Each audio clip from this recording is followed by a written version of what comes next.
Am I audible, guys?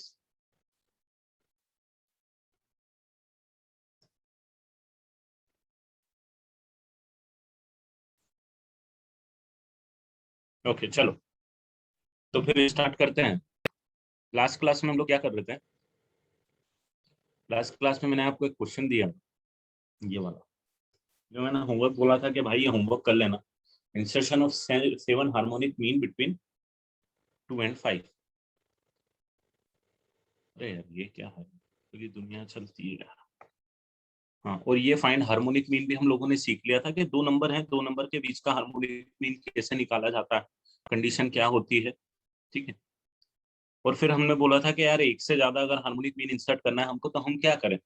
तो ठीक है भाई, एक से ज्यादा हार्मोनिक मीन इंसर्ट करना है, मान लो 7 अरिथमेटिक मीन इंसर्ट करना है, तो मैंने ये आपको दिया था कि we need to insert 7 arithmetic mean between 2 and 5। Then what we need to do, concept वही का वही कि 7 जो अरिथमेटिक मीन है वो, और भाई साहब जो पहले दो नंबर हैं 2 and 5, ये के एचपी बना लेंगे। अब ये एचपी बना लेंगे तो आपको पता चल जाएगा कि 1/2, 1/h1, 1/h2, 1/h7 एंड 1/5 जो है, ये एक एपी बना लेंगे। एपी बना लेंगे तो मैं ये बोल सकता हूँ कि टोटल इस एपी में नाइन्थ टर्म है, नाइन्थ टर्म 1/5 है, फर्स्ट टर्म 1/2 है, प्लस 9 - 1 × d आने वाला है अगर इस एपी का कॉमन डिफरेंस डी है तो। सो देयरफॉर ये आ जाएगा आपके पास 1/5 - 1/2 is equal to 8d, and therefore 8 of d is equal to कितना आ जाएगा, 2 - 5 विच इज -3 डिवाइडेड बाई 10। तो overall my D is equal to -3 divided by 80, आपके पास डी आने वाला है। Now if you need to find out the value of, suppose you need to find out the value of H3, कि भाई जो third harmonic mean insert किया है वो क्या होगा। तो आप बोलोगे यार जो थर्ड हार्मोनिक मीन इंसर्ट किया है H3, ठीक है, H3 की वैल्यू निकालनी है। तो मैं क्या करूंगा, मैं बोलूंगा यार T4 टर्म जो एपी की है वो है 1/H3। ठीक है, ये 1/H3 यहाँ पे आएगा, and this would be my fourth term. ये वाली जो होगी, this is my fourth term, right. तो ये 1/H3, तो first term is 1/2 plus n-1 which is 4 - 1 into d which is -3/2। now take the LCM which is 80, so 40 - 9 divided by 80 is 1/H3, and therefore H3 is the reciprocal of this, which is 80 divided by 31। now this is the third term of the AP। this is how we calculate, और कुछ भी निकालना हो तो इसके accordingly अपन निकाल सकते हैं।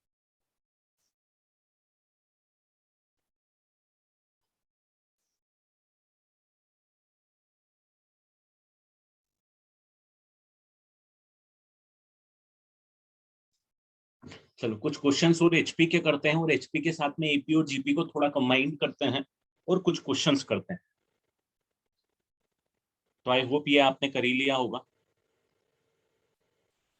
My voice is clear?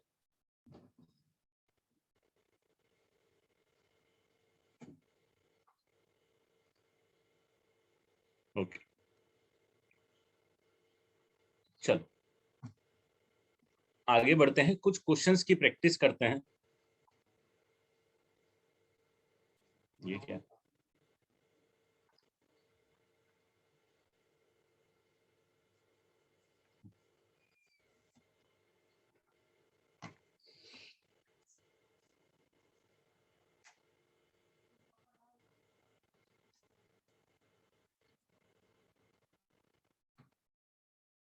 20th term की वैल्यू गिवन है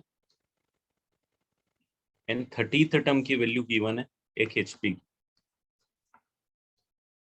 which is 1, and this is -1/70। this is for HP।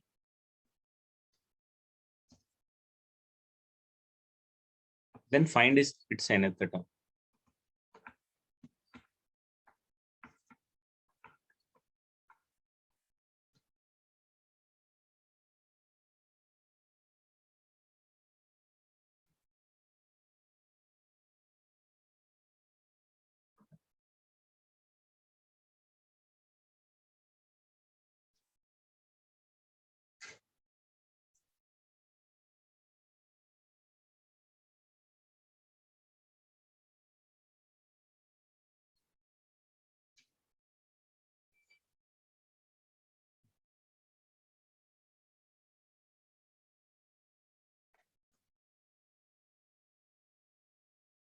20th term is given to you and 30th term is given to you. You need to find out the nth.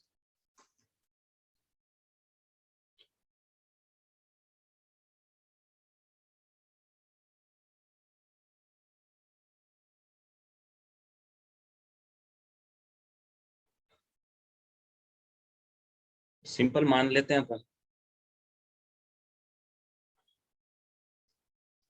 T1 T2 till T20 T30 Tn, ये एक GP बना रहा है, sorry GP क्यों बना रहा है, HP बना रहा है, ये बना रहा है एक HP. So therefore T20 is given to you which is equal to 1, T30 is given to you which is equal to minus 1 by 70, correct?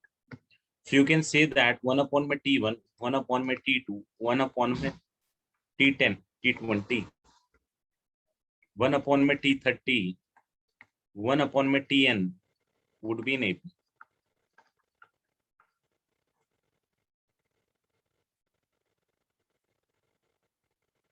मैंने कुछ गलत कर दिया क्या? ऐसे ये क्या है यहाँ,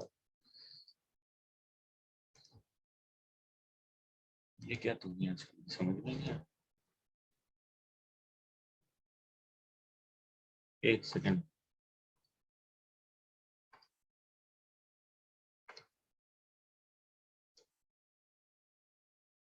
नहीं सही तो दिया है ना.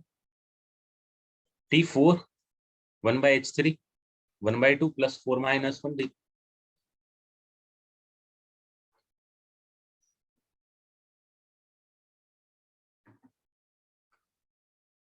This is my 8th term, right? Sorry, this is my 9th term, correct?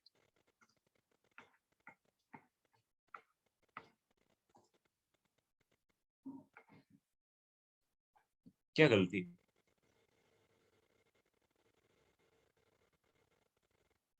ये 7 will be T8. This is my 9th term. 9th term का एक तो फॉर्मूला लगाया मैंने.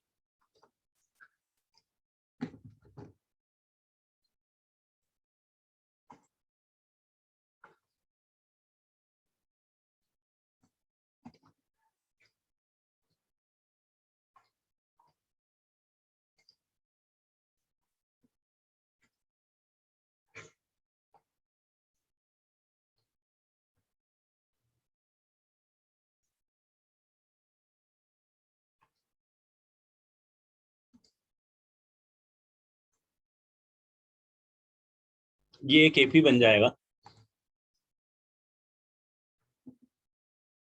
और 1 by T20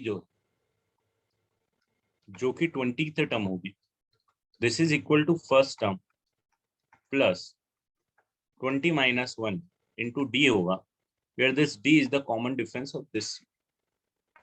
T20 की वैल्यू है 1, so therefore 1 by 1 is equal to 1 by T1 plus 19D, ये आ जाएगा. एंड सिमिलरली 1 by T30 जो कि 30th टर्म है, that is 1 by T1 plus 30 minus 1 into D.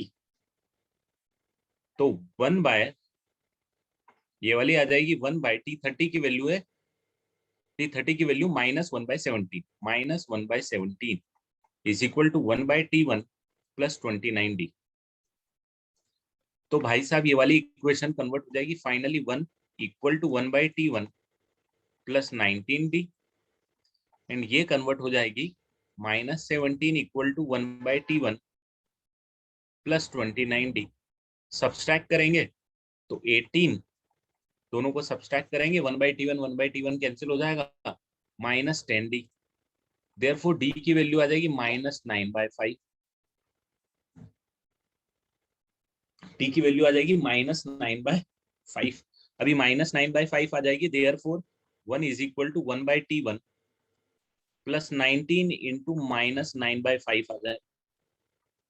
So therefore 1 by T1 की value निकाल लूंगा मैं, कितना आ जाएगा 1 plus 19 into 9 which is 191 divided by 5 which is equal to 176 divided by 5. This is my 1 by T1. आपको निकालना है कौन सी टर्म, आपको निकालना है टीएन। तो मैं बोल सकता हूँ कि भाई साहब 1/Tn जो होगी इस एपी की nth टर्म होगी। ये 1/Tn का मतलब होगा 1/T1 plus n-1 into D होगा। तो 1/T1 की वैल्यू तो आपने 176/5 निकाल ही लिए, प्लस n-1 इंटू डी की वैल्यू आप निकाल ही चुके हो -9/5। सो देयरफॉर Tn जो होगा that is the reciprocal of this, which is 1 divided by 176/5 minus n-1 into 9/5. So this is 5 divided by 176 plus 9 कितना होता है 185 minus 9n. This is your answer. तो कोई कुछ भी याद रखने की जरूरत ही नहीं है। मैंने कुछ गलत किया है? सही तो लिखा है बेटा। इसको इधर ले जाऊंगा तो भाई इसके साथ मिलाऊंगा तो 1 प्लस ही तो आएगा, और ये तो 1/T1 will remain as it is.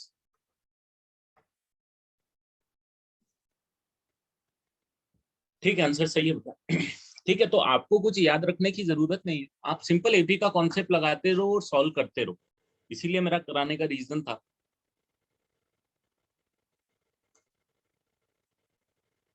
बिल्कुल भी बस एक अप्रोच जो क्लियरिटी होनी चाहिए अप्रोच में, दैट्स ऑल, नथिंग एल्स। चलो आगे बढ़ूंगा, जल्दी से इसको कॉपी कर लो।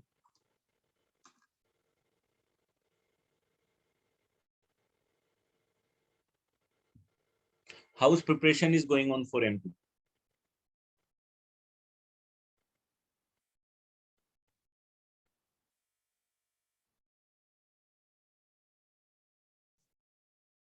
Are you revising each and everything whatever taught you in the class?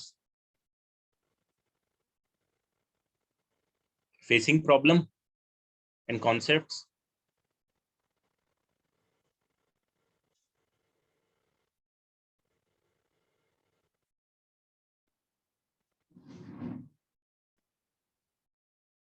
बाकी ये रिवीजन के लिए, ऐसा नहीं है बेटा, मैथ सिर्फ सॉल्व करके रिवाइज करते हैं, बट अभी आप उस लेवल पे नहीं हो कि सॉल्व करके रिवाइज ही। अभी आपको थियोरेटिकल पार्ट भी आप भूल चुके हो। अगर मैं आपसे बीटा फॉर्मूला बोलो तो आप बिना देखे लिख सकते हो क्या मेरे सामने?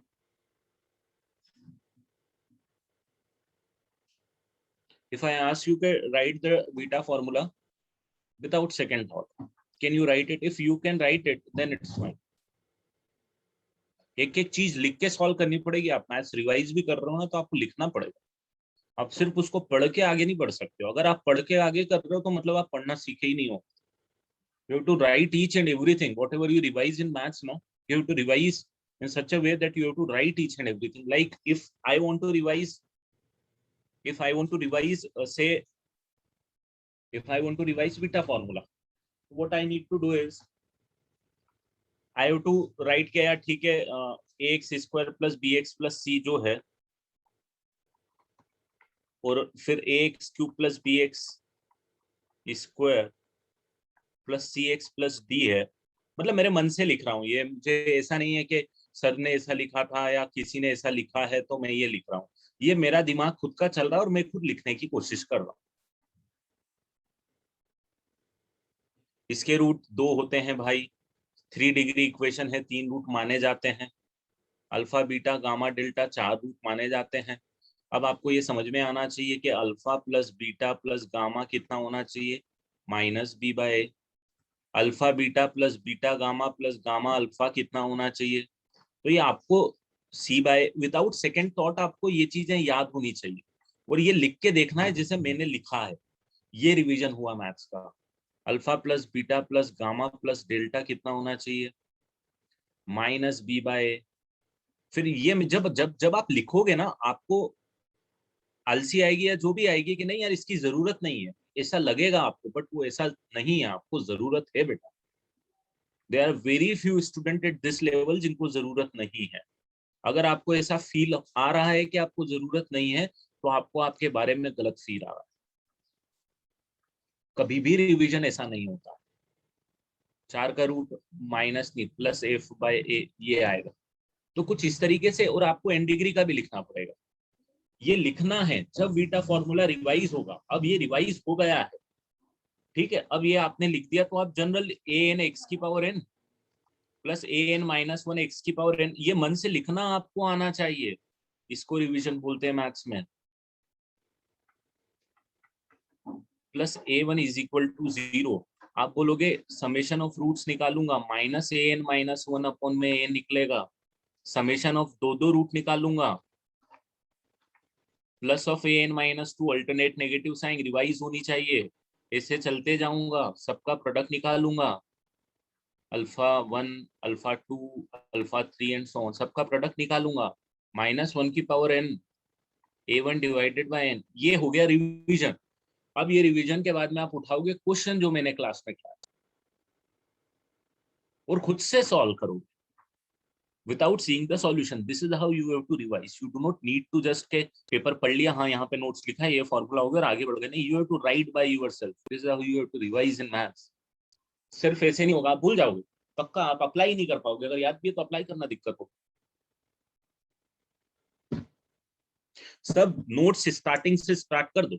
अब आप बोलोगे कि चलो आज लोकेशन ऑफ रूट्स को रिवाइज करते हैं, तो भाई चलो, लोकेशन ऑफ रूट्स का मतलब क्या होता है, लोकेशन ऑफ रूट्स का मतलब क्या होता है, तो ये आपको पता होना चाहिए दिमाग में कि सर ने यार सब समझाया था, तो बताया था कि लोकेशन ऑफ रूट्स का मतलब क्या होता है, लाइक दोनों रूट पॉजिटिव हो गए, दोनों रूट नेगेटिव हो गए, यार एक दोनों रूट किसी नंबर से बड़े हो गए, दोनों रूट किसी नंबर से छोटे हो गए, एक नंबर दोनों रूट्स के बीच में आ गया, दो नंबर के बीच में एक रूट आ गया, दो नंबर के बीच में दोनों रूट आ गए, या दो नंबर दोनों रूट्स के बीच में आ गए, ये चीजें आपके दिमाग में होनी चाहिए। जैसे इतने टाइम में मैंने क्या क्या सारी कंडीशंस आपको याद दिला दी, ये दिमाग में आपके सेट होना चाहिए। अब उसमें से एक कंडीशन के यार चलो अपन करके देखते हैं कि सर ने क्या बताया था कि इफ के इज लाइंग बिटवीन रूट्स,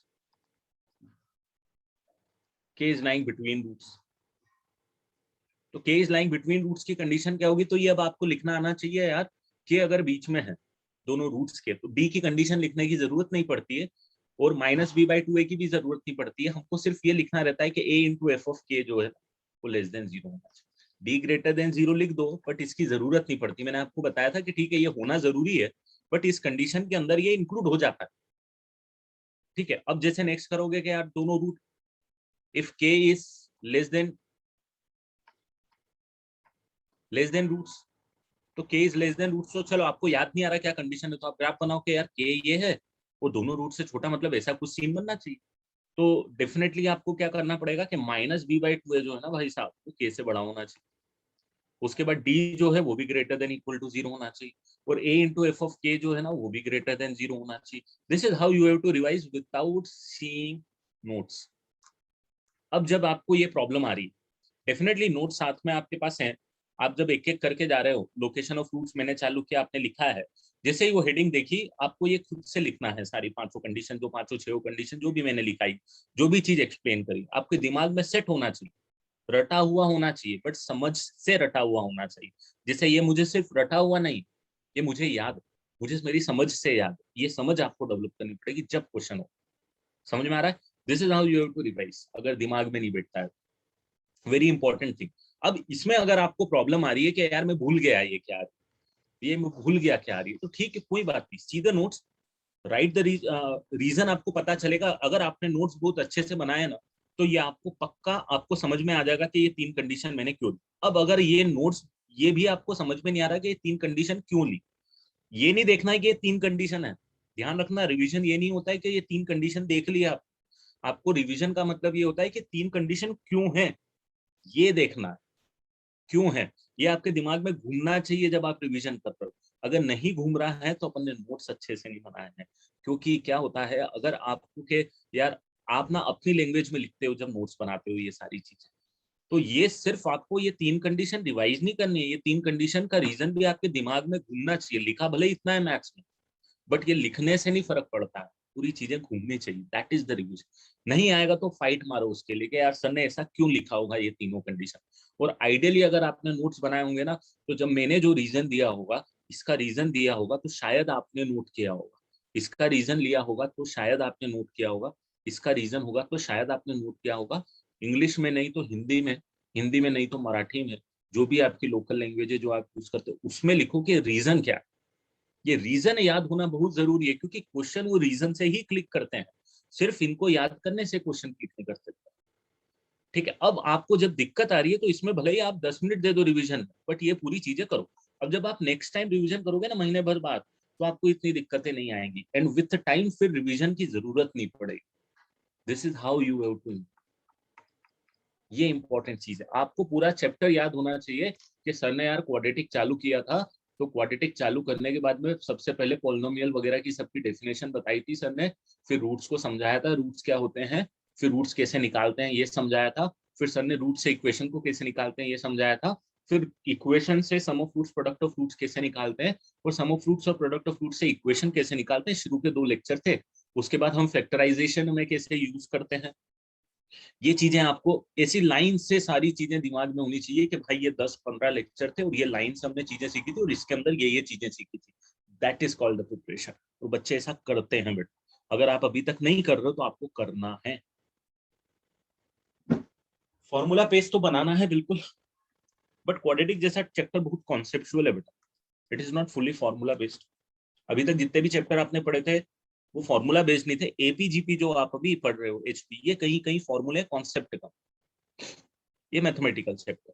तो जहां फॉर्मूला बेस्ड चैप्टर है वहां फॉर्मूला, जैसे एपी की जितनी भी प्रॉपर्टीज है, अब एपी शुरू करो। सर ने समझाया था एपी क्या होता है, सीक्वेंस क्या होता है, सीरीज क्या होता है, nth टर्म देके रखिए तो सीक्वेंस को कैसे निकालते हैं, एपी क्या होता है, एपी के nth टर्म क्या होती है, एपी का सम क्या होता है, प्रॉपर्टीज क्या क्या होती है कि पहली टर्म और लास्ट टर्म का एडिशन, सेकंड टर्म और सेकंड टर्म का एडिशन बराबर होना चाहिए। इसके बाद सर ने बताया था कंडीशंस क्या होती हैं, और उसके बाद सम टिल एंड टर्म्स में अपन ने प्रॉपर्टीज करी थी कि प्रॉपर्टीज क्या होती है कि किसी भी सीक्वेंस में कांस्टेंट को ऐड करो, सब्सट्रैक्ट करो, डिवाइड करो, मल्टीप्लाई करो, एपी में ही रहता है, तो एपी को ऐड सब्सट्रैक्ट करो। ये सारी चीजें आपको याद होनी चाहिए वन बाय वन, जैसे मैंने आपको फ्लो में समझाई। ये सारी चीजें दिमाग में घूम जानी चाहिए विद रीजन। जिस दिन ये घूम गई ना, आपकी आधी से ज्यादा प्रिपरेशन हो जाती है ना, वो यहीं पे हम मार खा जाते हैं। ये चीज हम नहीं कर पाते, ये चीज आपको सीखनी है, ये चीज आपको करनी है, वो होती है प्रिपरेशन, सीरियस प्रिपरेशन जिसको बोलते हैं। बट आधे बच्चों को चमकता ही नहीं है ये चीज, क्योंकि आपको फाइट मारना है जब आपको ये चीजें समझेगी। और ये तो मैंने मेरे तरीके से बताया, आपका तरीका अलग हो सकता है, आपको आपका तरीका निकालना है कि भाई मेरे लिए सबसे अच्छा रिवीजन क्या होता है। बट ये चीज पक्का श्योर करो कि ओवरऑल रिजल्ट ये होना चाहिए कि भाई एटॉमिक स्ट्रक्चर में सर ने 15 लेक्चर में ये चीज बताई थी, ये एक्सेप्शन बताया था, ये चीजें बताई थी कि इलेक्ट्रॉन यहाँ से यहाँ मूव करता है तो ये होता है वो होता है, सारी सारी चीजें विदाउट बुक आपके पास में आप लिख पाओ। इतनी प्रिपरेशन आपकी होनी चाहिए, जिस दिन उतनी प्रिपरेशन हो गई, जेई मेंस जैसी एग्जाम 50-60-70% तो आप स्कोर कर लोगे। प्रॉब्लम सॉल्विंग एक बहुत इंपॉर्टेंट पार्ट होता है, बट जब तक नॉलेज नहीं है, जब तक ये चीजें याद ही नहीं है, तो प्रॉब्लम सॉल्विंग नहीं आए। अब मैं आपको ये चीजें रिलेट कर सकता हूँ क्योंकि अब 3-4 चैप्टर हो गए, आप रिवीजन के टाइम में चल रहे, रिवीजन में आपको प्रॉब्लम फेस हो रही है, तो अब आप अपने आप को जज कर पाओगे अच्छे से। ठीक है, तो ये चीजें इंपॉर्टेंट है। देखो, प्रिपरेशन इज नॉट ओनली कि मैंने पढ़ाया आपने पढ़ लिया ना काम हो गया। प्रिपरेशन के जो आपने पढ़ा है उसको कंटेंट, अब जैसे आप एक एग्जांपल देता हूँ, इक्वेशन इन इक्वेशन तो जस्ट पहले वाला चैप्टर था, क्वाड्रेटिक इक्वेशन का मान। क्वाड्रेटिक इक्वेशन जितना अच्छा जब मैं पढ़ा रहा था, जितना अच्छा था, अभी उतना अच्छा नहीं बचा। ट्रिगो 1 जिस टाइम में पढ़ा रहा था, आप जितने कंफर्टेबल थे उतने कंफर्टेबल अब नहीं बचे। ट्रिगो इक्वेशन में भी वही, राइट। क्या होता है कि जब आप दूसरे चैप्टर पढ़ते हो वो चैप्टर से टच छूटता है, और जब वो चैप्टर से टच छूटता है तो वो चीजें अब निकल जाती है दिमाग से, ये बिल्कुल होता है, कोई दिक्कत नहीं। बट आपका काम ये होना चाहिए कि आज भी आपका रिवीजन ऐसा होना चाहिए कि आज आप ट्रिगो 1 के साथ उसी लेवल पे कंफर्टेबल रहो, अगर उस लेवल पे नहीं है तो एटलीस्ट 90-80% उस लेवल पे कंफर्टेबल हो, जिस लेवल पे कंफर्टेबल जब मैं ट्रिगो इक्वेशन के एंड पे चल रहा था जब। ठीक है, बचा हुआ 10-20% आपको विथ टाइम अपने आप आना, क्योंकि चीजें बार बार रिवाइज भी होती रहती है। ठीक है, आज ये कॉन्सेप्ट है तो ये कॉन्सेप्ट दूसरे चैप्टर में कहीं रिवाइज हो जाएगा, होती रहती, क्वेश्चन करोगे तो हो जाता। तो अगर आप 80% भी वो कैप्चर कर पा रहे हो, 80% भी उतने कंफर्टेबल हो जितने कंफर्टेबल आप ट्रिगो 1 को उस टाइम पे थे, मतलब you are going on a good track. ठीक है, ये चीजें आपको समझनी है, and then you have to improve on it, this is how you have to revise things. ठीक है, तो इसीलिए मैंने बोला कि ठीक है ये चीजें जरूरी है। मेरी रिवीजन करने से आपको फायदा नहीं होगा, मैं क्या करूंगा, मैं फिर ये चीजें बता दूंगा, ये चीजें बता दूंगा, अभी आपको समझ में आ जाएगी, 4 दिन याद भी रहेगी, फिर 5वें दिन भूलने वाले, क्योंकि पहले भी बताया था भूल गए, अब वापिस बताऊंगा भूलोगे। ये खुद से फाइंड करो तो नहीं भूलोगे। मैंने क्या बोला, रीजन आपके दिमाग में खुद से घूमने चाहिए तो नहीं भूलोगे, मेरे बताने से तो आप 5वें दिन भूलने वाले हो, ये फैक्ट है। फिफ्थ टाइम फिर मैथ्स कमजोर होता जाएगा, वीक होता जाएगा। तो आपको खुद को करनी है वो चीज, खुद को अपने आप को समझाना, ठीक है। बट रिवीजन पे बहुत ध्यान देना बेटा जरूरी है, चीजें भूलना नहीं है यार, हमको भूलेंगे तो फिर अपनी जो मेहनत करिए ना उस चैप्टर में, हम लोग वीक हो जाएंगे। चलो यार बहुत टाइम अपन ने लगा दिए, बढ़ता हूँ आगे।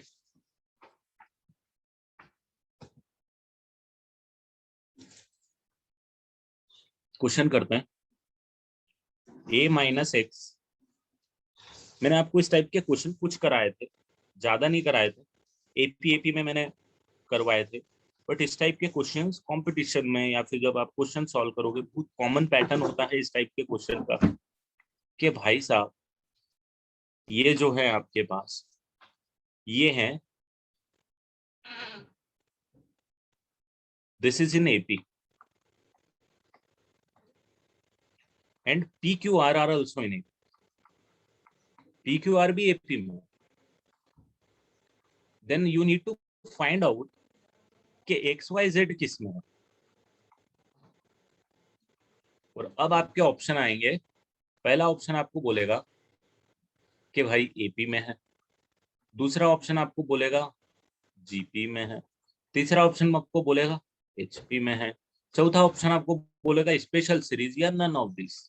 ऐसा कुछ आपके पास क्वेश्चन आएगा, ठीक है। तो पहले जब मैंने कराया था तो एपी में करा के एपी में लगवा दिया था, क्योंकि एपी पढ़ा था हमने, जीपी एचपी पढ़ा नहीं था। अब एक्स वाई जेड कौन सी कंडीशन सेटिस्फाई कर रहे हैं भाई, एपी की कर रहे हैं, जीपी की कर रहे हैं, एचपी की कर रहे हैं, क्या कर रहे हैं हमको नहीं पता। बट हमको एक इन्फॉर्मेशन, दो इन्फॉर्मेशन ये गिवन है कि ये वाली जो चीजें एपी में है और ये वाली चीजें एपी में है। अब इसको अप्रोच करना है, किसे करेंगे वो आपको आइडेंटिफाई करना है। मैं आपको ये वाला क्वेश्चन बताता हूँ, फिर हम आगे करते हैं।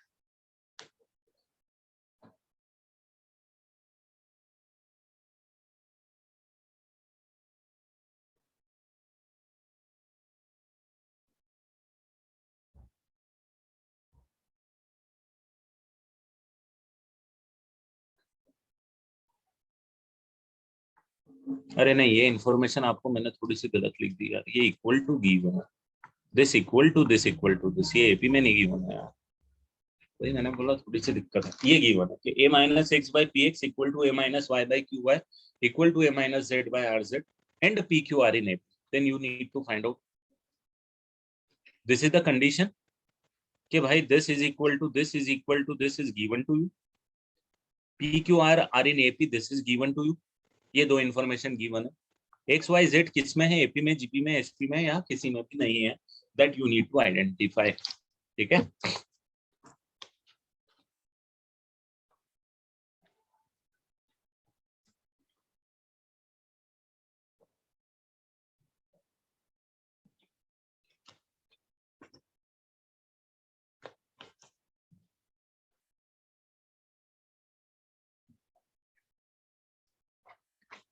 इसको सॉल्व करने के लिए आप क्या करो, इसको इक्वल कर दो लेमडा। अभी तीन चीज कभी भी इक्वल होती है ना, जनरली हमको, ये जनरली नॉट ऑलवेज, इन तीनों को मैं लेमडा से इक्वेट कर देता हूँ। तो जैसे कि मैं a minus x divided by p x is equal to lambda से इक्वेट करूंगा, तो मुझे देखो a minus x divided by lambda x is equal to p की वैल्यू आ जाएगी, ठीक है। पी की वैल्यू मेरे पास आ गई। ऐसा मैं इसीलिए लिख रहा हूँ क्योंकि ये जो पी क्यू आर अगर एपी में है, तो यहाँ पे देखो मैं लिख सकता हूँ a minus x divided by lambda x common, a minus y divided by lambda y, a minus z, मैंने पी क्यू आर की रिप्लेस कर दी है वैल्यू, बेटा कंफ्यूज मत होना। पी की वैल्यू, क्यू की वैल्यू और आर की वैल्यू, पी की वैल्यू यहाँ पे निकाल ली है मैंने। ऐसे ही सिमिलरली मैं इसको और इसको इक्वेट करूंगा तो मुझे किसकी वैल्यू मिल जाएगी बेटा, क्यू की वैल्यू मिल जाएगी।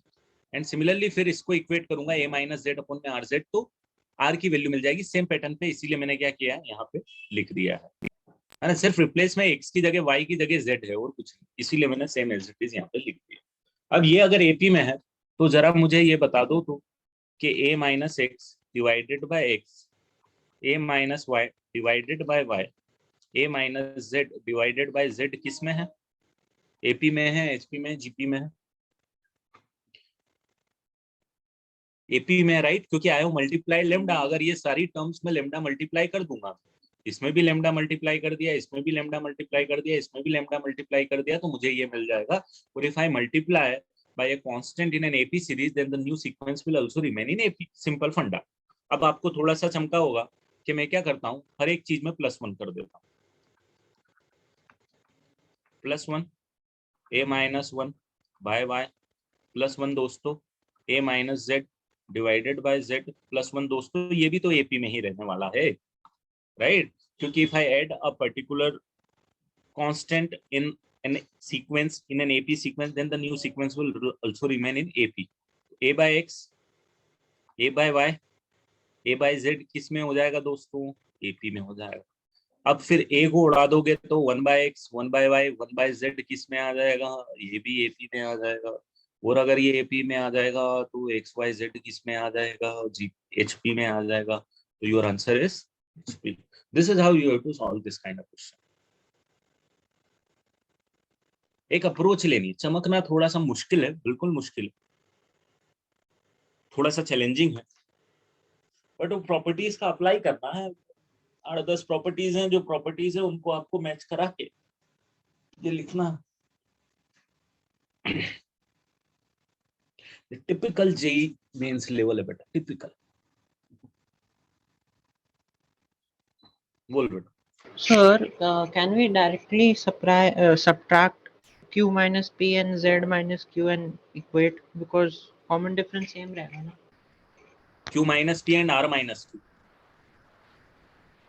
हाँ हाँ मतलब कर देगा तो फिर उससे क्या करेगा? उसके बाद क्या? उससे फिर लैम्डा कैंसिल हो जाएगा। उससे लैम्डा कैंसिल हो, हाँ उधर से भी कर सकता, अप्रोच अगर लग रही है तो कर पाएगा, इस वाले क्वेश्चन में ओके कर पाएगा, कोई दिक्कत चलेगा। दूसरे approach is fine, no issues, उधर से भी आई थिंक ये वाला क्वेश्चन तो होगा। एड ए नहीं, मुझे मैंने डिवाइड किया, यहाँ पे I divided by a. So if you divide by a constant, then the new sequence will also remain in it. And इसका रेसिप्रोकल किया, तो रेसिप्रोकल अगर है AP का सीक्वेंस तो उसको रेसिप्रोकल HP में आप।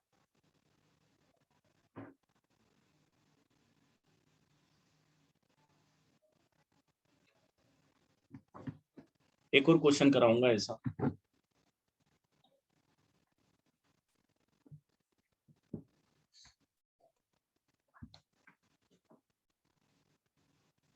अब ये क्वेश्चन जब रिवाइज करते हो ना, खुद से सॉल्व करो, ये प्रिपरेशन होती है कि पूरी क्लास रिवाइज कर ली का मतलब ये होता है कि हर एक चीज खुद से रिवाइज कर ली, खुद से कर ली।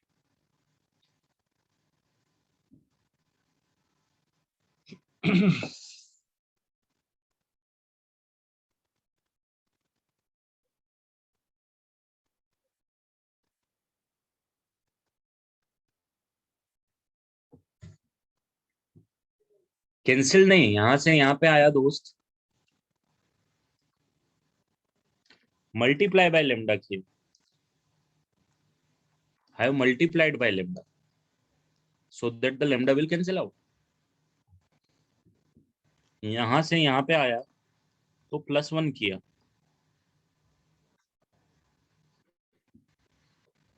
क्योंकि आप मल्टीप्लाई करो, ऐड करो, सब्सट्रैक्ट करो, डिवाइड करो, AP का सीक्वेंस, नया वाला जो सीक्वेंस आता है वो भी AP में।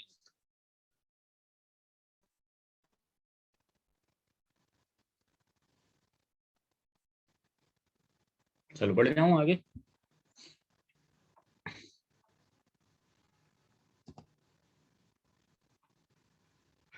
ABCD HP में, then B plus C plus D by A, C plus D plus A by B, D plus A plus B by C, and A plus B plus C by D किस में होगा? चलो पहले इसको note कर लो जल्दी।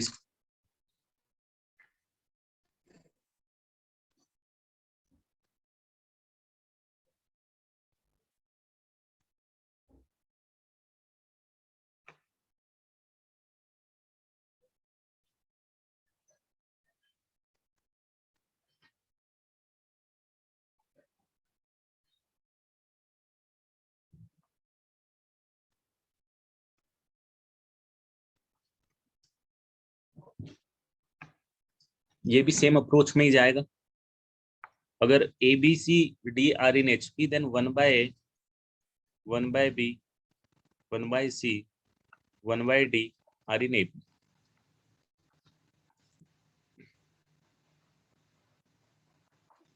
अब आप देखो किससे दिमाग लगा सकते हो।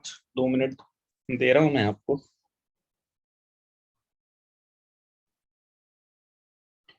एक और क्वेश्चन लिखता हूं।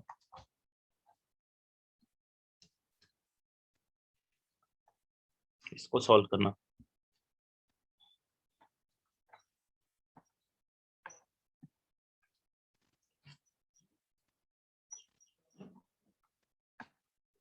A, B, C are in GP which are all are greater than 1.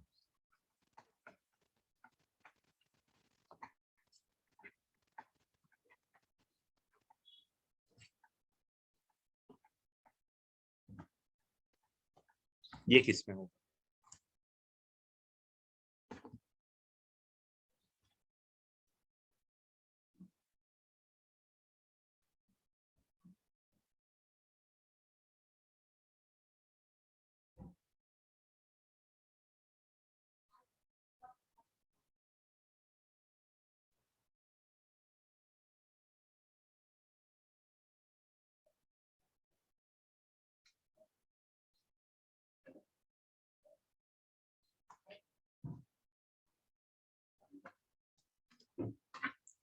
जल्दी लिख लो बेटा जिसका बात।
तो यहाँ पे क्या करता हूँ, यहाँ से यहाँ पे आने में मल्टीप्लाई कर देता हूँ a plus b plus c plus d, a plus b plus c plus d divided by a plus b plus c plus d divided by b. इसमें आएंगे ए बी में आएंगे right, because multiplying by the same number and the same number is this.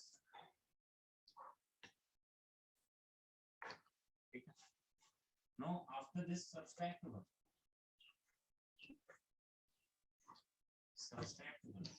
If you are subtracting 1, what you will get is a plus b plus c plus d by a minus a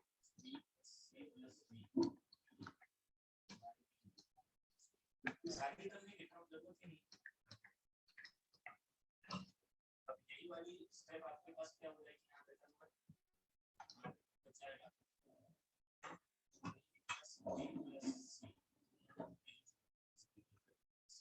ये cancel हो जाएगा, cancel हो जाए तो -1 के साथ minus के आएगा, तो ये कैंसिल हो जाएगा, तो you are left with b + c + d, c + d + b by b, सो ये इसका आपका एक में आ जाएगा दोस्तों, ये जो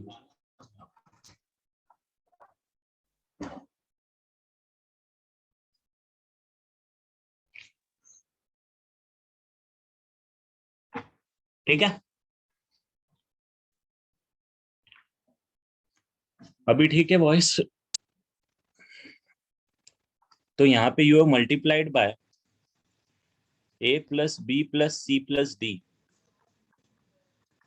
and you have subtracted by 1 after that, तो आपके पास ये बच गया जो आपको लाना था।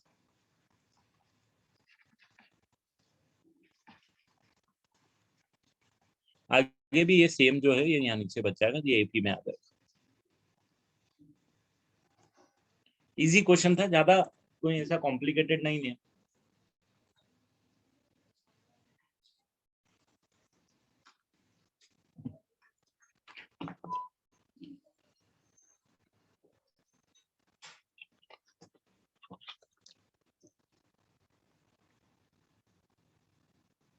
नेक्स्ट क्वेश्चन सॉल्व करो बेटा।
चलो आई होप हो गया।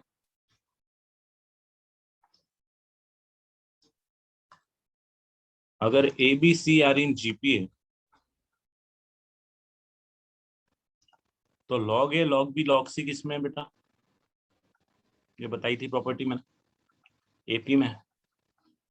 इसमें 1 को ऐड करोगे जो नया सीक्वेंस आएगा 1 plus log a 1 plus log b 1 plus log c किस में आ जाएगा? ये भी एपी में आ जाएगा बिकॉज यू आर एडिंग 1। इसका रेसिप्रोकल लो गया,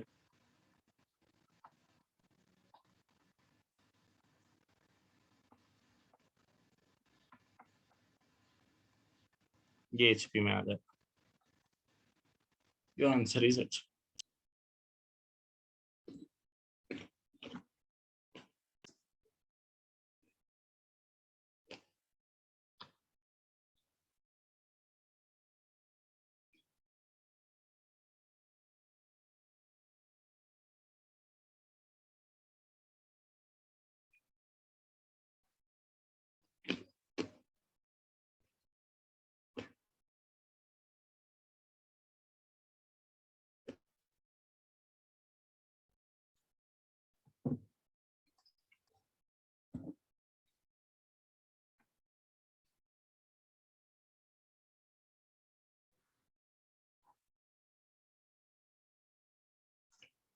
Next question is A1 and A2, G1 and G2, H1 and H2, R2, arithmetic mean, geometric mean, harmonic mean between two numbers.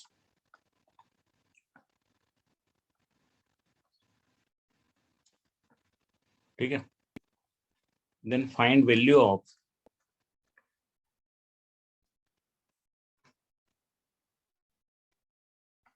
G1 G2 by H1 H2 into H1 plus H2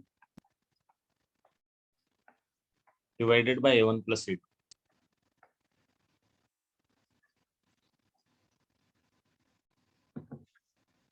लिख लो बेटा, जल्दी लिखो उसको।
बेटा जल्दी लिखो इसको थोड़ा।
अब देखो यहाँ पे अगर दो नंबर है सपोज ए एंड बी, तो A B, A1 A2 AP है, A G1 G2 ये GP है, A H1 H2 ये HP है। यही फंडा होता है, राइट? राइट आंसर इज 1 बेटा। यहां से आप निकाल सकते हो कि A1 प्लस A2 जो है ना वो A प्लस B के बराबर है। यहां से आप निकाल सकते हो कि G1 इंटू G2 जो है ना वो A इंटू B के बराबर है। और यहां से आप निकाल सकते हो ना 1/A plus 1/B is equal to 1/H1 plus 1/H2 होने वाला है। तो एलसीएम लोगे तो H2 plus H1 divided by H1 H2 is equal to A plus B divided by AB होने वाला है। तो जो वैल्यू आपको निकालनी है G1 G2, तो G1 G2 की जगह आप पुट कर सकते हो AB A1 A2, A1 A2 की जगह आप पुट कर सकते हो A1 प्लस A2 की जगह आप पुट कर सकते हो A plus B and finally H1 plus H2 divided by H1 H2 A plus B divided by A plus B divided by AB doesn't matter, one answer आता है। तो property से क्या आपको वैल्यू निकालने की जरूरत नहीं पड़ेगी ना, तो ये ध्यान रखना थोड़ा सा कि प्रॉपर्टीज इस तरीके के क्वेश्चन में यूज आएगी। यार एक क्वेश्चन याद नहीं आ रहा मेरे को, जेई में आया हुआ था G1 cube plus G2 divided by 3AB।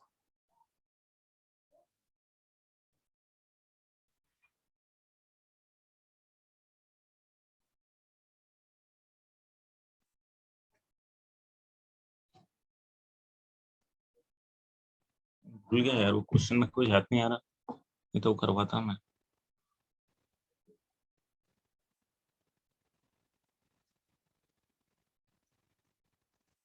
चलो आगे बढ़ेंगे, एक बहुत इंपॉर्टेंट रिलेशन सीखेंगे, बहुत इंपॉर्टेंट रिलेशन सीखेंगे। ये तो आई होप आपने कर लिया, ये समझ में भी आ गया। अब एक बहुत इंपॉर्टेंट रिलेशन सीखेंगे जो आपने पहले भी शायद पढ़ी होगी। Sum of NHM you can not find out. Sum का कोई फॉर्मूला नहीं होता है एचपी के लिए, बोला तो था, there is no formula for HP. Sum का कोई फॉर्मूला नहीं होता, एचपी बस इतना ही होता। बेटा इसमें तो कुछ नहीं है ना, ये तो प्रॉपर्टी है। फर्स्ट टर्म और लास्ट टर्म का एडिशन सेकंड टर्म और सेकंड लास्ट टर्म के एडिशन के बराबर होगा। प्रॉपर्टी होती है ना।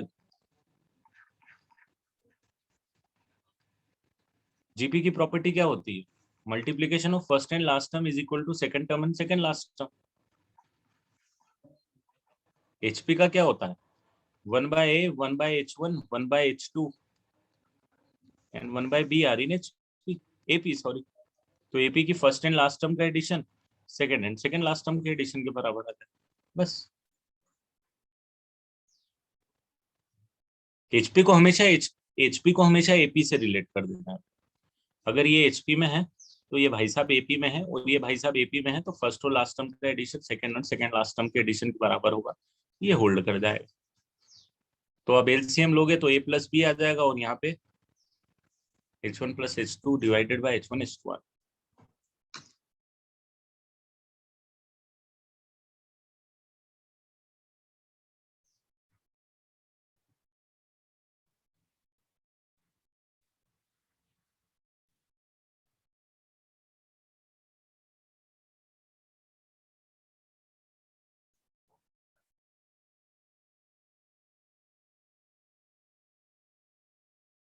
ये कहाँ हुआ भाई? AP divided by GP equal to HP कब बोला मैं?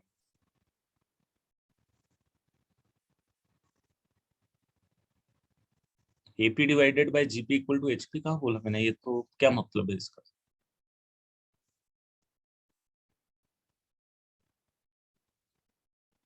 यहाँ ऐसा मैंने कुछ भी नहीं लिखा, मैंने रिप्लेस किया ना बेटा। G1 G2 की वैल्यू क्या है यहाँ पे? ए बी है, तो मैंने ए बी से रिप्लेस किया।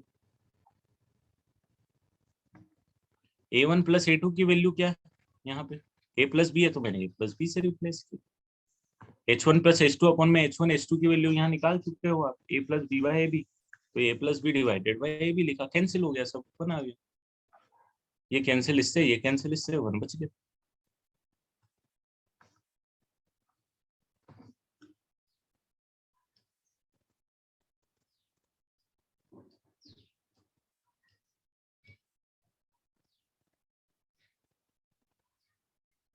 ये अपना तीनों तीनों यही तो लॉजिक पे काम कर रहे हैं हम। देखो, अगर A1 A2 अर्थमेटिक मीन है बिटवीन टू नंबर्स, तो ये AP में होता है। अगर G1 G2 ज्योमेट्रिक मीन है दो नंबर A और B के बीच में, तो ये GP में होता है। यही तो कॉन्सेप्ट है जो मैंने आपको समझाया था, right? Arithmetic mean, insertion of arithmetic mean, geometric mean and harmonic mean between two numbers, यही तो कॉन्सेप्ट पे काम करते थे। अर्थमेटिक प्रोग्रेशन बनाएगा अगर AM इंसर्ट कर रहे हो, तो ज्योमेट्रिक प्रोग्रेशन बनाएगा अगर GM इंसर्ट कर रहे हो, तो हार्मोनिक प्रोग्रेशन बनाएगा अगर HM इंसर्ट कर रहे हो। तो ये तो कॉन्सेप्ट ही था। चलो बढ़ूंगा आगे। एक बहुत इंपॉर्टेंट रिलेशनशिप पे आ रहे हैं हम, relationship between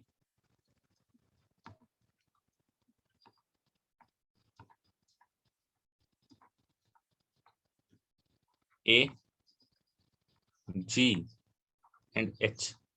A, G and H तो आपको समझ में आ ही रहा होगा क्या होगा। Arithmetic mean of two numbers, G is geometric mean of two number and H is harmonic mean. तो A कितना हो जाएगा? अगर दो नंबर A और B हैं तो A plus B by two होता है। G कितना होता है भाई साहब? G square equal to AB होता है। और H कितना होता है? 2AB divided by A plus B होता है। करेक्ट बोल रहा हूँ? किसी को कोई दिक्कत तो नहीं? तीनों फॉर्मूले हैं। अब एक चीज ऑब्जर्व करना, इसको लेके चलता हूँ, H को H ही रहने देता हूँ, 2 को 2 ही रहने देता हूँ। AB को क्या लिख सकता हूँ जरा बताओ तो? AB कितना है मेरे पास? G स्क्वायर है, लिख दूं G स्क्वायर डिवाइडेड बाय। अब जरा मुझे ये बताओ तो, ये A प्लस बी को क्या लिख सकता हूँ?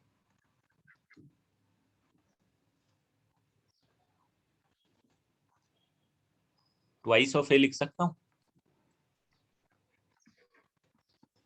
लिख सकता हूँ ना? भाई साहब ये 2 से 2 कैंसिल कर दूं, क्या मिलेगा?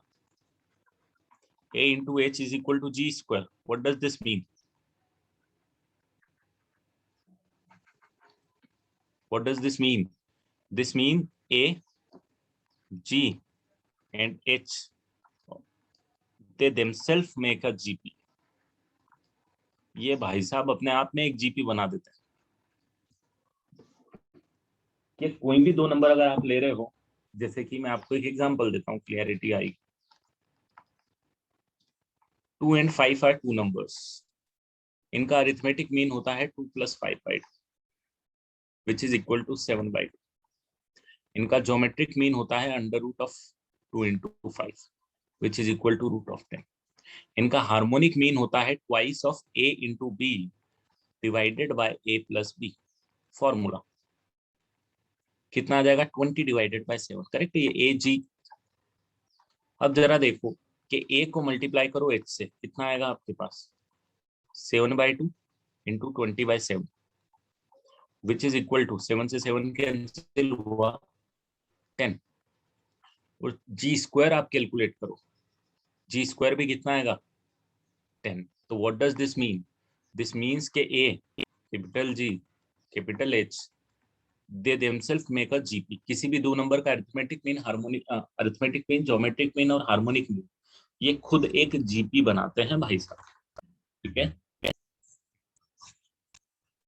तो relation between A, G and H में पहली रिलेशन है आपके पास कि they themselves make a GP।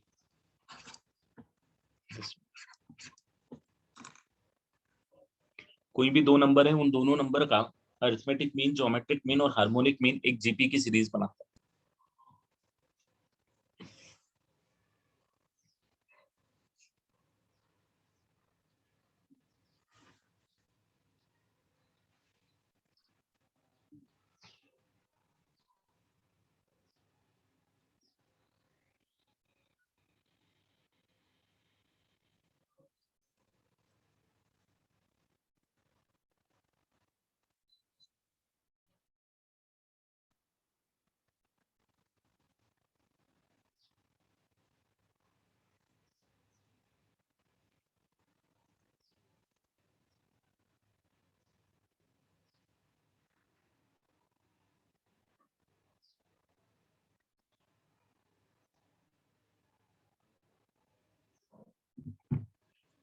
लिख लिया, एक क्वेश्चन कर रहा था इस पे, तो आपको क्लियरिटी आ जाएगी।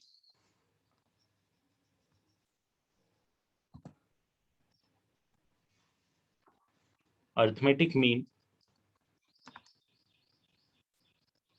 between two positive number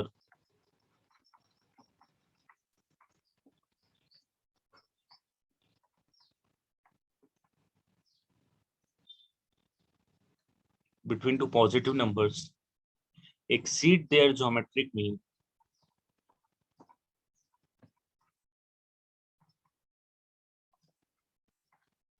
by 2 and geometric mean exceed harmonic mean by 8/5. Find numbers.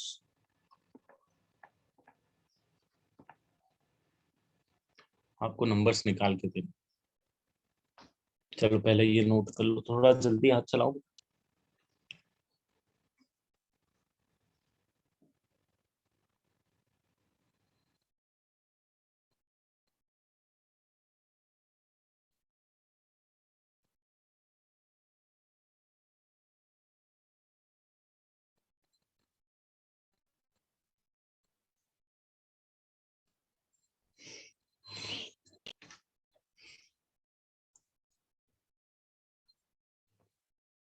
Done है।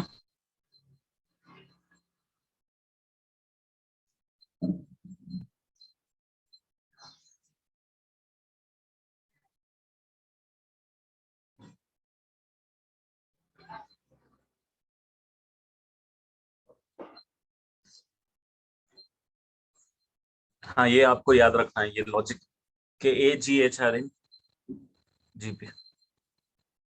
एक और इम्पोर्टेंट लॉजिक है, वो भी कराऊंगा अभी।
चलो स्टार्ट करते हैं। आपको क्या देखे रखा हुआ है? आपको देखे रखा हुआ है ज्योमेट्रिक मीन माइनस, नहीं, arithmetic mean minus geometric mean given है, राइट? आपको बोला AM between two positive number exceed their geometric mean by 2, arithmetic mean equal to geometric number plus 2 and geometric mean exceed the harmonic mean by 8। आपको दो numbers निकालने हैं कि वो दो नंबर्स क्या हों।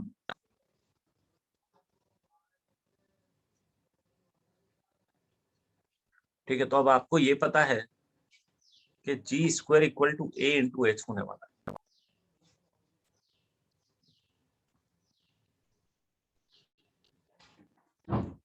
जी square is equal to a into h होने वाला है।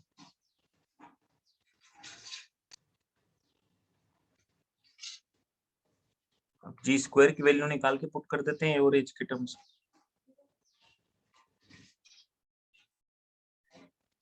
तो g square will remain g square, है ना, g square will remain g square. A आ जाएगा आपके पास, तो एच आपके पास आ जाएगा जी माइनस 8/, राइट। तो g square is equal to g square minus 8/5g plus 2g minus 16/5। ये जी स्क्वायर से g square cancel, 65 is equal to 2/5g। तो g की वैल्यू आपके पास आ जाएगी भाई साहब 8। g की वैल्यू 8 आ गई, देयरफॉर a की वैल्यू आपके पास आ जाएगी 10। a होता है a plus B by 2 is equal to 10, अगर दो नंबर a और b है तो a plus B is equal to 20, और g होता है root of ab is equal to 8 which is ab is equal to 64। तो यहां से आप निकाल सकते हो कि b is equal to 64/a, और इसके अंदर सब्स्टिट्यूट कर सकते हो तो आपको क्या मिलेगा, a plus 64/a is equal to 20, a square minus 20 plus 64 is equal to 0। तो क्या आएगा भाई, a स्क्वायर माइनस 16 है माइनस 4 है, a minus 16 a minus 4, a is equal to 16 आएगा और 4 आएगा, तो इस केस में b इक्वल टू 4 आ जाएगा, b इक्वल टू 16 आ जाएगा। मतलब ओवरऑल जो दो नंबर आप निकालोगे वो 16 एंड 4 ही होंगे। या इधर से निकाल लो, या फिर अगर a की वैल्यू 4 आ रही है तो b की वैल्यू 64 आएगी इस रिलेशन से। तो बात वही है, तो दो टू नंबर्स जिसके बारे में कर रहे हैं वो 16 and 4 are the two numbers.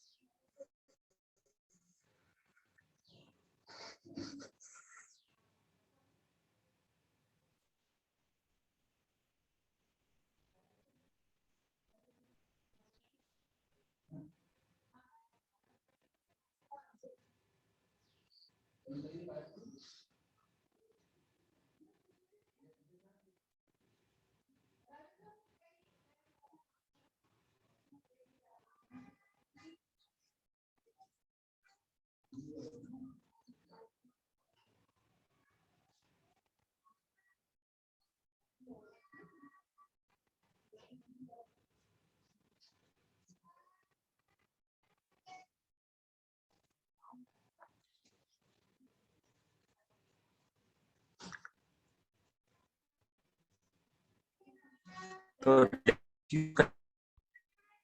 और आंसर निकलते जाएंगे। एक और इम्पोर्टेंट कंडीशन है वो बताऊंगा मैं अब आगे, जो बहुत हेवली यूज आती।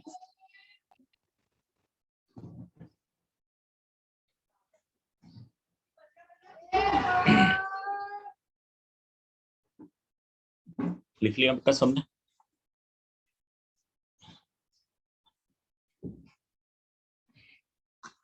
बेटा आप सोच के मत लिखा करो, लिख लिया करो बस।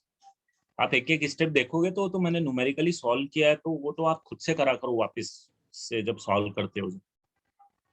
ये क्वेश्चन में मेरा सॉल्यूशन कॉपी करना या फिर एक एक चीज समझना कि ये कहाँ से आ गया, ये कहाँ से आ, नहीं, ये तो सब नोन है कहाँ से आ गया। ये सब चीज आपको खुद से सॉल्व करोगे अपने आप चमकेगी। जहाँ पे कॉन्सेप्चुअल थिंकिंग है वहां मेरी जरूरत पड़ेगी। ये तो मैंने एक बार बोल दिया कि अब जी की वैल्यू निकाल लो यार, जी की वैल्यू निकाल लो, तो ए की वैल्यू निकाल लो यार, जी और ए की वैल्यू निकल गई तो ए और बी की वैल्यू निकाल लो यार, बस खत्म। बस इतना आपको खुद को करना चाहिए, ठीक है। खुद से सॉल्व भी करा करो हर एक क्वेश्चन। अब देखो एक बहुत इंपॉर्टेंट रिलेशन है हम यहाँ पे, मैंने आपको एक जी और एच में ये रिलेशन बताई थी, राइट। यहाँ पे एक और इम्पोर्टेंट चीज देखना बस आप, 7.7/2 की अप्रोक्सीमेट वैल्यू कितनी होती है जरा बताओ तो। 7/2 की तो अप्रोक्सीमेट वैल्यू नहीं, आप एग्जैक्ट निकाल सकते हो, कितनी आएगी? 3.5। √10 की 3 पॉइंट समथिंग लिख दो। 20/7 की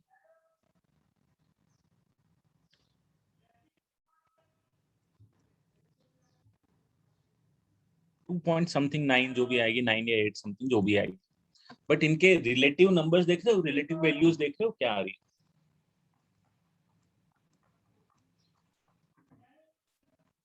तो यहाँ पे आप देखोगे ना तो आपको एक चीज मिलेगी, आप ये बोलोगे arithmetic mean of two numbers is always greater than geometric mean of two numbers is always greater than harmonic mean of two numbers। वो greater than equal to लगा देते हैं।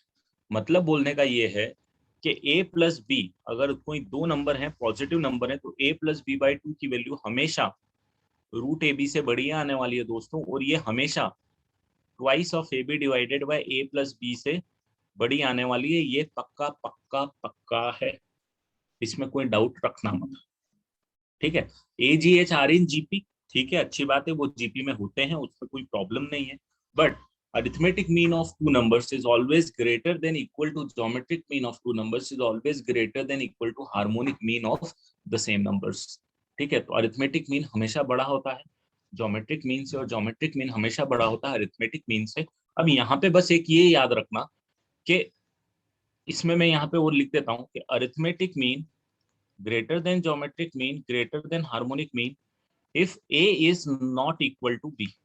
और अगर भाई साहब a और b बराबर हो गए तो arithmetic mean is equal to geometric mean equal to harmonic mean होता है। आप देखोगे कि a और b अगर दोनों बराबर नंबर ले लोगे तो अरिथमेटिक मीन जो आएगा वही ज्योमेट्रिक मीन के बराबर आएगा, वही हार्मोनिक मीन के बराबर आएगा। बट अगर आप अरिथमेटिक नंबर बराबर नहीं लोगे तो हमेशा अरिथमेटिक मीन बड़ा आएगा ज्योमेट्रिक मीन से। तो ये जो आपने यहाँ पे इक्वल ग्रेटर देन लिख के रखा हुआ है, ये कब आएगा? ये आएगा जब ए और बी बराबर नहीं होंगे। और ये इक्वल टू कब आएगा? ये इक्वल टू आएगा जब ए और बी बराबर हो। तो ये जरूर नोट करके रखना। हम ग्रेटर देन इक्वल टू लिखते हैं, इक्वल टू इसीलिए लिखते हैं क्योंकि अगर ए इक्वल टू बी हो गया तो ये हो जाएगा। और अगर ए और बी दोनों बराबर नहीं है, कि a is not equal to b है, तो भाई अरिथमेटिक मीन, ज्योमेट्रिक मीन और हार्मोनिक मीन हमेशा सीरियल ऑर्डर में आएंगे। अरिथमेटिक मीन हमेशा बड़ा होगा ज्योमेट्रिक मीन से और हार्मोनिक मीन से। आपने एक क्वेश्चन पढ़ा होगा, मैंने आपको बताया था, याद होगा आपको, कि x plus one by x की रेंज पता है क्या आप, कहां से कहां तक लाई करता है? X plus one by x की रेंज पता है क्या, याद है? Quadratic 2 to infinity. अगर एक्स पॉजिटिव है, अगर एक्स पॉजिटिव है, एक्स नेगेटिव है, तो रेंज क्या आएगी? नेगेटिव आती थी यही वैल्यू की, माइनस इंफिनिटी से माइनस। या फिर मैं normal x plus one by x की रेंज निकालता था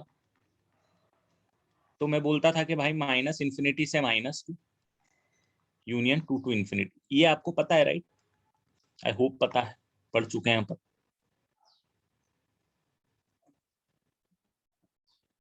राइट, अच्छा इसमें कंफ्यूज मत होना। X plus one by x की अगर मैंने रेंज निकाली है जब एक्स पॉजिटिव है, तो जो वैल्यू आएगी, और एक्स नेगेटिव है तो फर्क सिर्फ एक नेगेटिव साइन का पड़ेगा, याद रखना इसको। अगर प्लस टू वैल्यू लूं और माइनस टू वैल्यू लूं तो सिर्फ एक पॉजिटिव और नेगेटिव का फर्क पड़ेगा। अगर प्लस थ्री लूं और माइनस थ्री लूं तो पॉजिटिव। तो अगर ये 2 से इंफिनिटी के बीच में लाई करेगा तो ये वाला माइनस इंफिनिटी माइनस टू मतलब जस्ट नेगेटिव वैल्यूज पे लाई करेगा।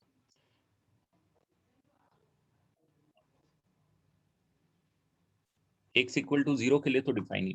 अब देखो यहाँ पे कि arithmetic mean is always greater than equal to geometric mean of two number and if the two numbers are x and one by x both are positive numbers, तो x plus one by x by two is always greater than equal to geometric mean which is x into 1 by x। Correct, यही होगा। x x cancel हुआ, 2 को cross multiply किया तो क्या बोला इसने? यही तो आपने यहाँ पे लिख के रखा हुआ, देखो x अगर पॉजिटिव है। अच्छा, ये a भी दोनों पॉजिटिव के लिए लगाते हैं भाई, है ना? a और b दोनों ग्रेटर देन 0 के लिए है। तो x और 1 बाय x अगर पॉजिटिव है, अगर x पॉजिटिव है तो ये होल्ड करेगा, ये होल्ड करेगा, तो ये आएगा। ठीक है, तो ये AM is greater than equal to GM का एक बहुत प्यारा सा एप्लीकेशन है।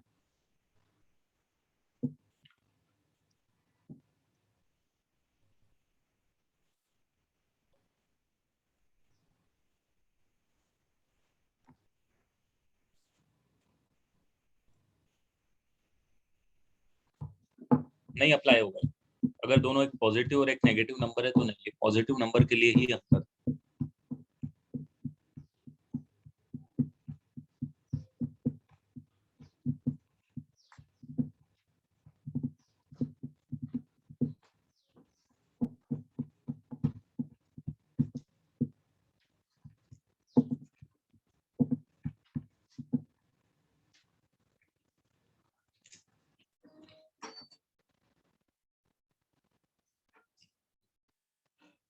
Yes, these conditions are positive numbers. A and B are positive.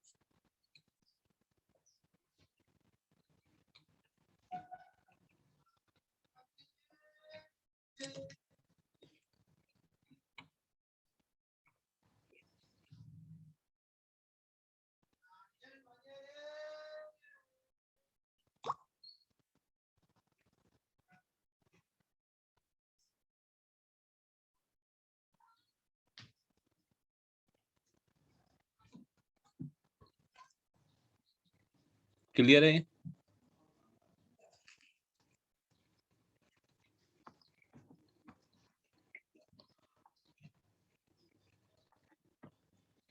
अच्छा, ये मिनिमम वैल्यू जो 2 है, जो मिनिमम वैल्यू है जो कि 2 है, ये कब आएगी? ये इक्वल टू जब होल्ड करेगा, मतलब x is equal to 1/x होगा, a is equal to b होगा, राइट? ये a is equal to b होगा तो मिनिमम कंडीशन आएगी कि x प्लस 1/x की वैल्यू कितनी होगी? 2 होगी।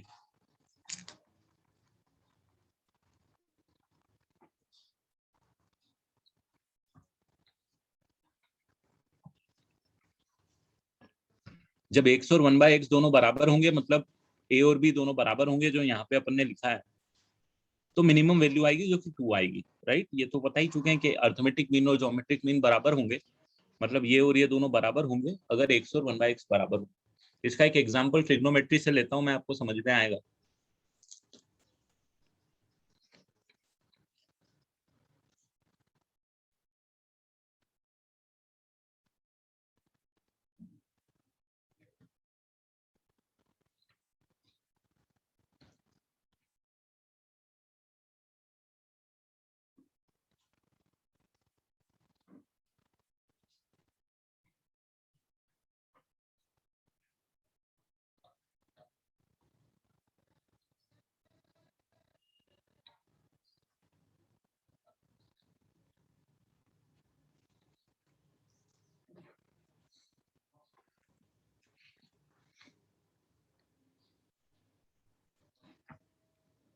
अब जैसे मैंने बोला, फाइंड x बिलोंग्स टू 0 से लेके π/2,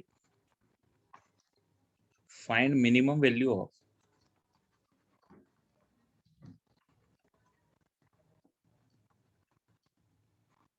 to sine x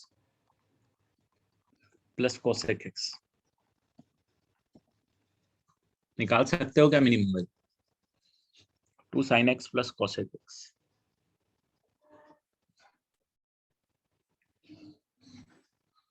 x first quadrant में, मतलब x 0 से π/2 के बीच में, तो साइन और कॉस दोनों पॉजिटिव।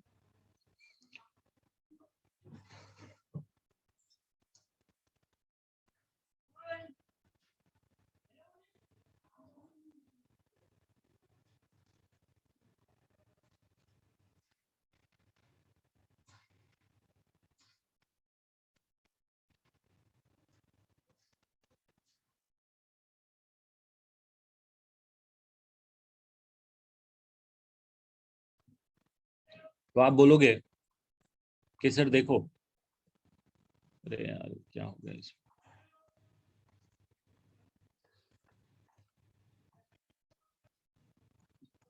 आप बोलोगे सर देखो, twice of sine of x plus cosec of x divided by 2 is always greater than equal to under root of 2 sin x into cosec x होने वाली।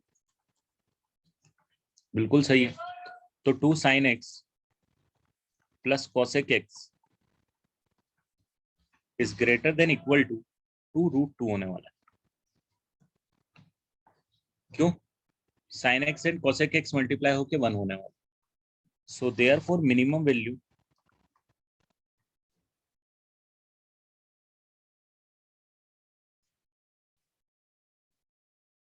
क्या ये सही बोला मैंने? कोई गड़बड़ तो नहीं बेटा? एक और question solve.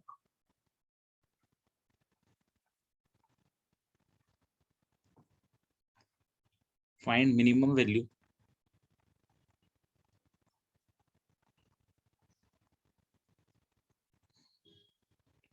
sin x plus 2 cosec x।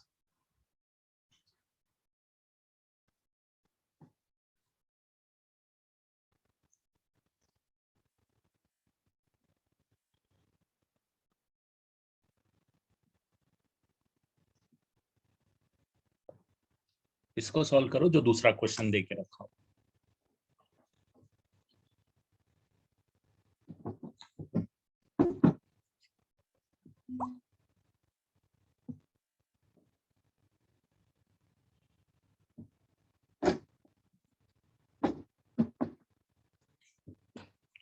निकाल लिया दूसरे का आंसर बेटा?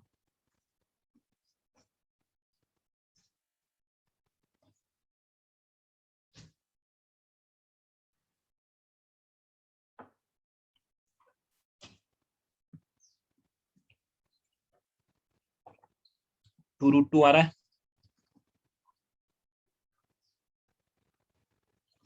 sin x plus 2 cosec x by 2 greater than equal to sin x into 2 cosec x बोलूंगा।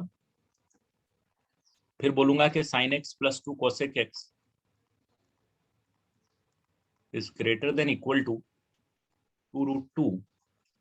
तो यहाँ पे भी मैं बोलूंगा मिनिमम वैल्यू। सही है।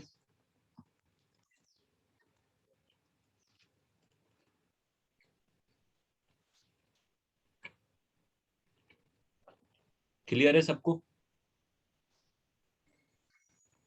इनमें से कुछ गलत है बेटा, ये दोनों सही नहीं। क्यों नहीं सही है ये थोड़ा आप लोग 2 मिनट लो और सोच के बताओ। कुछ तो गलत है जो मैंने स्क्रीन पे लिखा हुआ है, इसमें कुछ गलत है। क्या गलत है ये बताओ।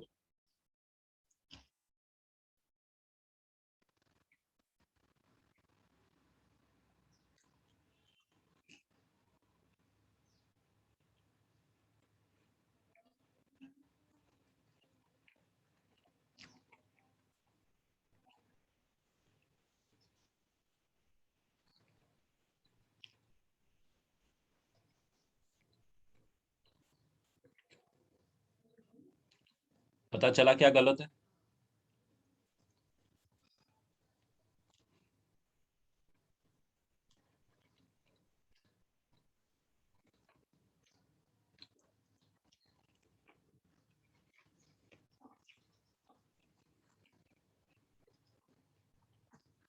देखो मैं बताता हूँ।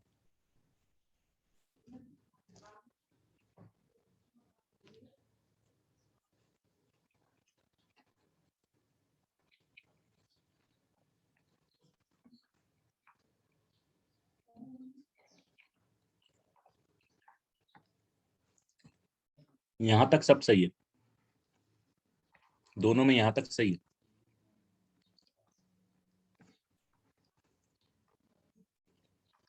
ये स्टेप सही है, सही है, सही है, कोई दिक्कत नहीं।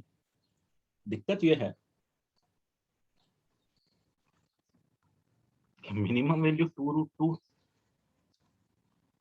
है या नहीं है ये कंफर्म नहीं। क्यों कंफर्म नहीं समझ रहा? मिनिमम वैल्यू आती कब है जरा बताओ तुम। ये जो 2√2 इसकी आएगी कब आएगी? 2√2 कब आएगी? अरे भाई लोग 2√2 कब आएगी? जब 2 sin x is equal to cosec x होगा। सही बोल रहा हूँ?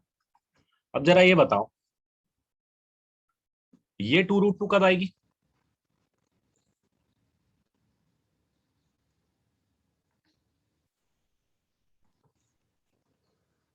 ये 2√2 कब आएगी?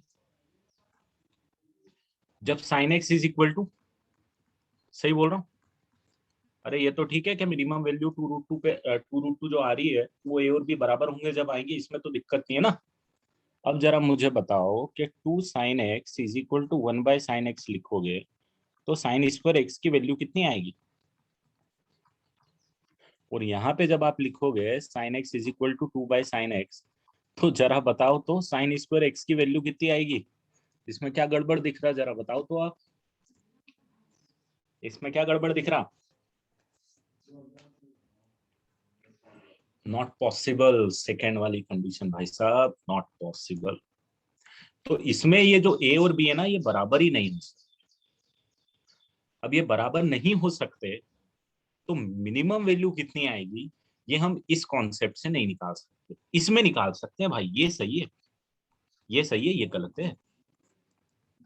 आ रहा है समझ में? ये सही इसीलिए है क्योंकि बिल्कुल है, क्योंकि साइन एक्स की वैल्यू आपके पास 1/√2 आ गई और आप बोलोगे सर 45 डिग्री पुट कर दो यहां से। देखो एकदम 45 डिग्री पुट करके देखो, इसमें आ जाएगी 2√2। तो 45 पे इसकी मिनिमम वैल्यू आ रही। यहाँ पे तो कोई एंगल ही नहीं मिल रहा ना 0 से 90 के बीच में जो साइन स्क्वायर एक्स को 2 बनाते। तो ये सही है। कौन सी? ये सही है दोस्तों, इसमें कोई दिक्कत नहीं कि sine x plus 2 cosec x greater than equal to 2√2 होगी हमेशा एक्स अगर 0 से π/2, बट मिनिमम वैल्यू ये होगी जरूरी नहीं है ना। हो सकता है मिनिमम वैल्यू 3 हो भाई, या हो सकता है 4 हो, या हो सकता है 10 हो। वो 10 भी तो इससे बड़ा है, तो मतलब ये वाली पार्ट हमेशा 2√2 से बड़ा होगा, ये तो सही है, बट 2√2 के बराबर नहीं होगा कभी। ठीक, इसकी मिनिमम वैल्यू निकालने के लिए आपको थोड़ा सा कैलकुलस में घुसना पड़ता है।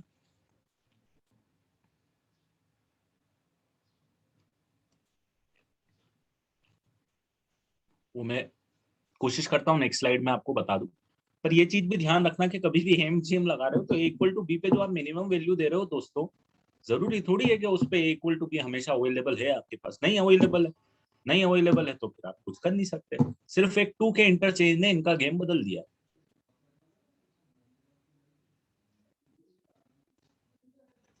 यूजिंग ट्री को कैसे निकाल सकता है बता? कंपाउंड एंगल निकाल, अगर जो भी मेथड लगा सकता है लगा दो, कोई दिक्कत नहीं है। अगर आप if you can manipulate the expression in such a way that you can find out the minimum.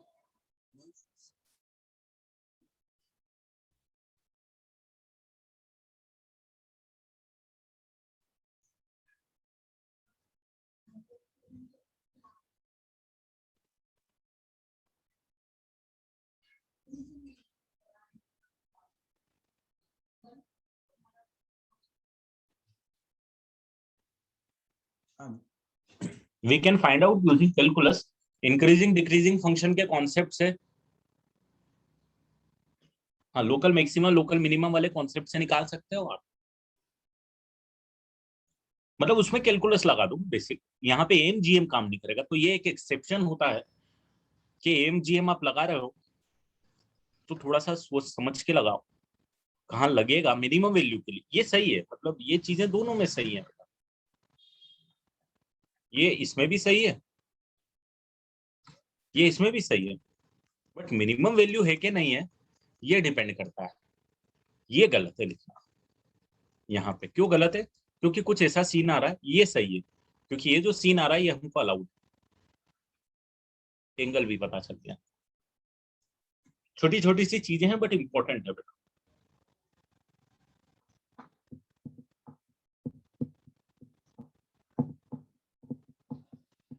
चलो इसकी मिनिमम वैल्यू निकाल लेते हैं अपन। देखते हैं sign x plus 2 cosec x की।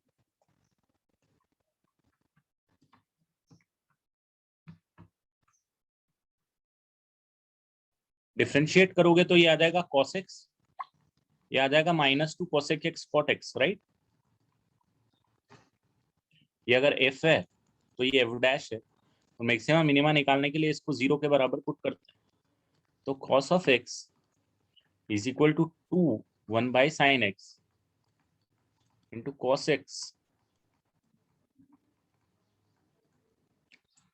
Divided by sin x। तो ये cos x कैंसिल होगा, तो या तो cos x is equal to 0 हो जाए या फिर sin square x is equal to 2 हो जाए। ये तो पॉसिबल ही नहीं। cos x इक्वल टू 0 कब होगा? x इक्वल टू π/2 के। तो x इक्वल टू π/2 पे मिनिमम वैल्यू मिल जाएगी। ये भी कैलकुलस का ही कॉन्सेप्ट है, मिनिमम वैल्यू मिल जाएगी। So the minimum value of this expression will be f minimum will be occurring at x is equal to π/2 sin π/2 plus 2 cosec π/2। तो ये आ जाएगा 1 plus 2 into 1 which is equal to 3। Minimum value is 3 बेटा। This how you can find out. Typical calculus use कर सकते हो। नहीं comfortable हो अभी इससे तो ठीक है, कोई बात नहीं, पढ़ोगे मैथ्स में आगे। बट जस्ट एक आइडिया दे रहा हूँ कि या फिर शायद आप एक जस्ट अलजेब्रा का concept sin square plus 2 upon sine, शायद उससे इतने अच्छे से नहीं निकाल पाओगे। ठीक है, फैमिलियर हो तो फिर ठीक है, फिर कोई दिक्कत ही। फिजिक्स में मैक्सिमा मिनिमा कर लिया है थोड़ा बहुत तो ठीक है। छोटी छोटी सी चीजें हैं, पकड़ना पड़ेगी आपको। के AM is greater than equal to GM है, रेंज के लिए निकालते हैं, बट कब निकाल सकते हैं कब नहीं निकाल सकते मिनिमम वैल्यू, ये एक चैलेंज है। बाकी AM is greater than equal to GM positive numbers के लिए हमेशा सेटिस्फाई कर।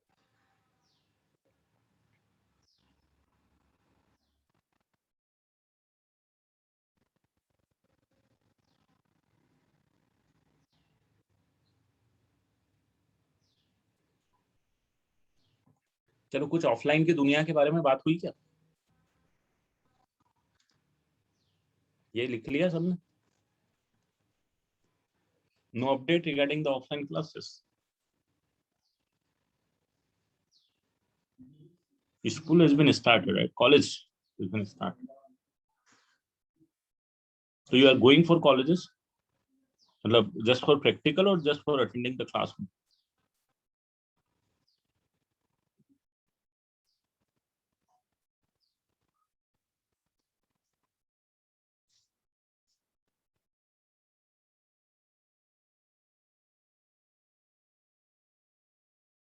हाँ मतलब अभी कंफर्मेशन नहीं है 100%। Maybe after Diwali, but Diwali is very short actually, तो I don't think so Diwali. Maybe after November if the situation is good, maybe, or otherwise damn sure for the next year. चलो ठीक है, on that note I will end the lecture. करो बेटा, revise करो अच्छे से।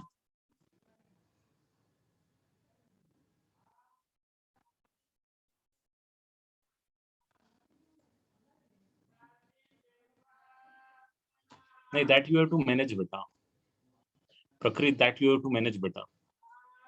लगा दे जितनी भी अपनी औकात है मेहनत करने की, लगा दे। खुद को भी तो देख कितनी मेहनत कर सकता है, टारगेट बना के करना है, देख कितनी औकात है अपनी करने की, राइट?